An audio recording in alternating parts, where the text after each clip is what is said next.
Huwag naman tayong mag-demand sa Kim Pao kung ano ang plano nila sa pag-amin sa kanilang relasyon o sa kanilang kasal. Mag-antay lang tayo kung tunay nga kayong fans, no doubt sa relationship nila. Kahit di man umamin, kita naman sa galawan nila. Just what you see is what you get. So ayan, ang tunay na panatag at tunay na Kim Pao fan na nakaabang sa kanila. 'Di ba?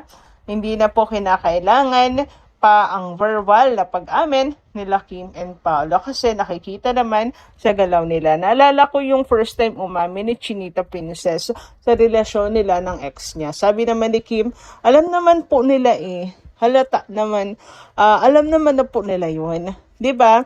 So dun pa lang sa isip ni Kim, gets na natin yung mga galawan ngayon nilang dalawa ni Paolo Avellino. So, kaya naman inaasahan ni Kim na alam na natin kung anong meron silang dalawa ni Paolo. 'Di ba? Kailangan nyo lang basahin talaga ang bawat galaw nila. So, paanuhan na lang talaga yan, palakasan ng paniniwala at pagkapanatag sa kanilang dalawa. Na kung ano man na lumabas na balita, doon pa rin tayo sa kung ano ang nakikita natin sa kanila. Samantala, next naman po ang comment ni Ma'am Walhati Tenedero. Sabi niya rito, huwag niyang masyadong magpapaniwala sa feng shui dahil may kaakibat na kalungkutan dahil hindi sa Diyos galing at nakakasira ng relasyon sa kapwa. Di ba malakas ang paniniwala mo kay Lord? Doon ka na lang kumapit. Hindi ka maliligaw, hindi ka pababayaan sa kapahamakan. So ayan, a gentle reminder ni Ma'am Walhati Tenedero kay Kim Chiu. Wala naman pong masama, 'di ba? Dito sa kanyang comment, it's not against to Kimi, but isang reminder, 'di ba? Bilang isang na rin, kumbaga nanay, ganyan na nagmamahal kay Kim Chiu. So, ayan. At the end naman, kay Kim pa rin po yan.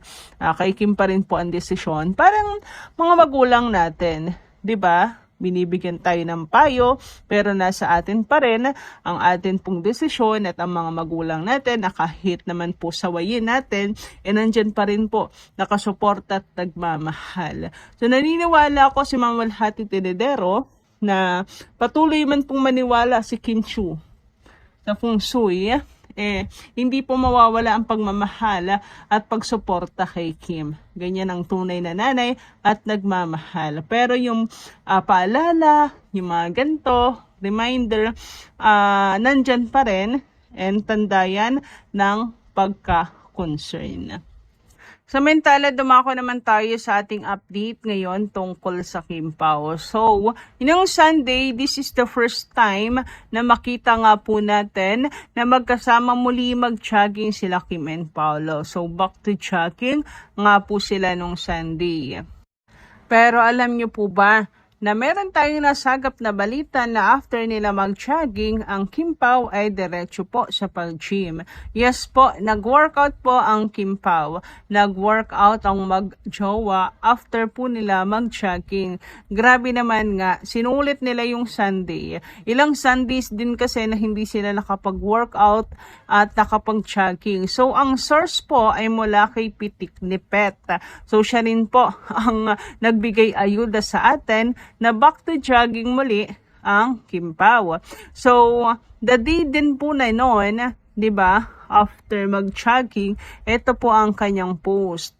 Healthy lifestyle talaga mag-jowa. After ng jogging, gym naman. So, ibig sabihin same day. Nung Sunday din, nag-gym naman ang Kim Pao. And nakakatuwa yung kanyang caption, hindi ba? Na healthy lifestyle talaga ang mag-jowa. So, ayan na nga po. Abay talagang dineklara na. Charot. Pero, nakakatuwa na talagang sinulit po nila yung kanilang time nung Sunday. So, yan po ang balita mula kay Pitik ni Pet. Pwede niyo pong dalawin ang kanya account to be sure. Pero, eto pa lang, natutuwa na po ako. Kasi same day din po yan eh. Naniniwala po ako na bago lang po ito. Na bagong, ano lang po yan, update sa Kim Pao. Grabe, hindi talaga nakakapagtataka kung bakit tuwang-tuwa ang Kim Pao fans sa isang simpleng picture lang ni Kim Chiu na nahagip si Paolo Avellino. Kahit saglit lang, kahit blurred o nasa gilid lang, sapat na yon para kiligin ang buong fandom at may malalim na dahilan kung bakit.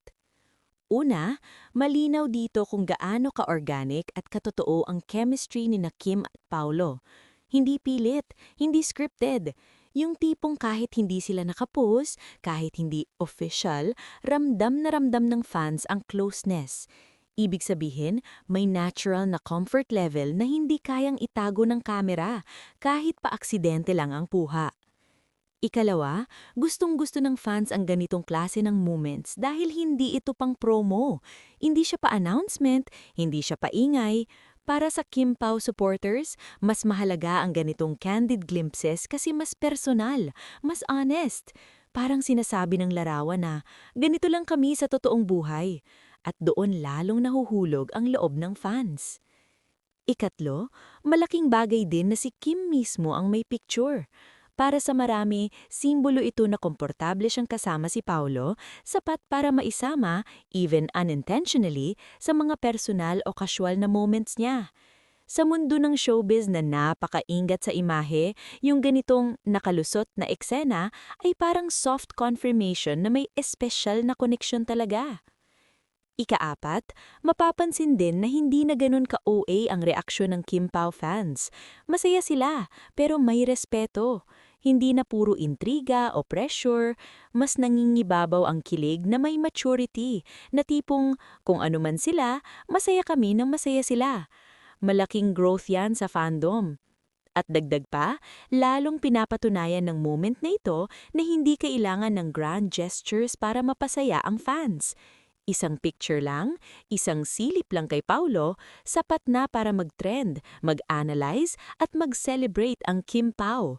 Ibig sabihin, solid na ang suporta, hindi na basta hype lang.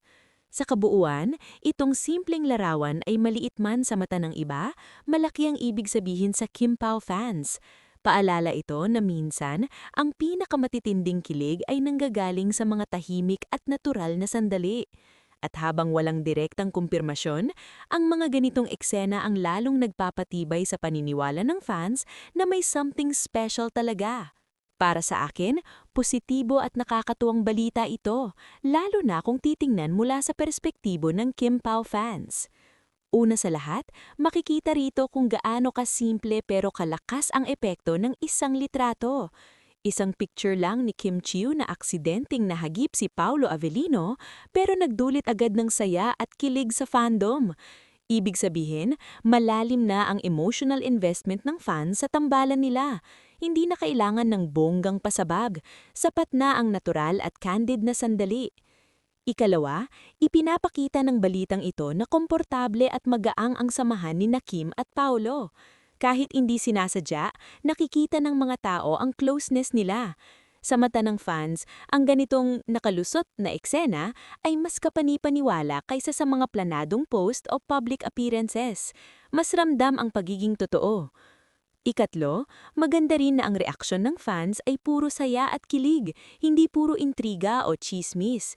Parang mas tanggap na nila na kung ano man ang meron o wala sa dalawa, ang mahalaga ay mukhang masaya at relaxed si Kim at si Paolo ay present sa buhay niya, kahit sa mga maliliit na detalye lang. Sa kabuuan, ang masasabi ko sa balitang ito ay patunay na malakas at buhay na buhay ang Kim Pao fandom. Isang simpleng larawan lang ang naging dahilan ng selebrasyon na nagpapakita kung gaano kalaki ang suporta at pagmamahal ng fans. Tahimik man, hindi man kumpirmado ang lahat, ang mga ganitong moments ang lalong nagpapainit ng interes at kilig ng publiko. Ang balita na isang picture ni Kim Chiu na nahagip si Paolo Avellino ay isang napaka-interesante at nakakakilig na pangyayari para sa Kim Pao fandom. Sa unang tingin, maaaring simpleng snapshot lang ito, pero sa perspektibo ng fans, napakalaki ng epekto ng isang ganitong simpleng sandali.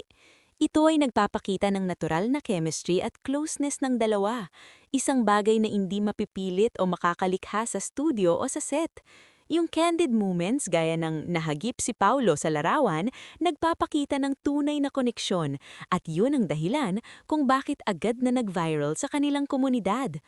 Bukod dito, nakakatawang pansin kung paano ang mga fans ay nagiging sensitibo sa maliliit na detalye. Isang ngiti, isang hawak, o kahit simpleng aksyon tulad ng nahagip, agad nilang napapansin at napapahalagahan. Para sa kanila, ang bawat maliit na interaksyon ay may malalim na kahulugan. Isang pahiwatig ng closeness at posibleng mas malalim na relasyon sa pagitan ng dalawa.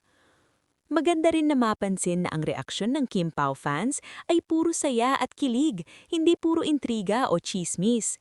Parang mas tanggap na nila na kung ano man ang meron o wala sa dalawa, ang mahalaga ay mukhang masaya at relaxed si Kim at si Paolo ay present sa buhay niya, kahit sa mga maliliit na detalye lang. Sa kabuuan, ang masasabi ko sa balitang ito ay patunay na malakas at buhay na buhay ang Kim Pao fandom. Isang simpleng larawan lang ang naging dahilan ng selebrasyon na nagpapakita kung gaano kalaki ang suporta at pagmamahal ng fans. Tahimik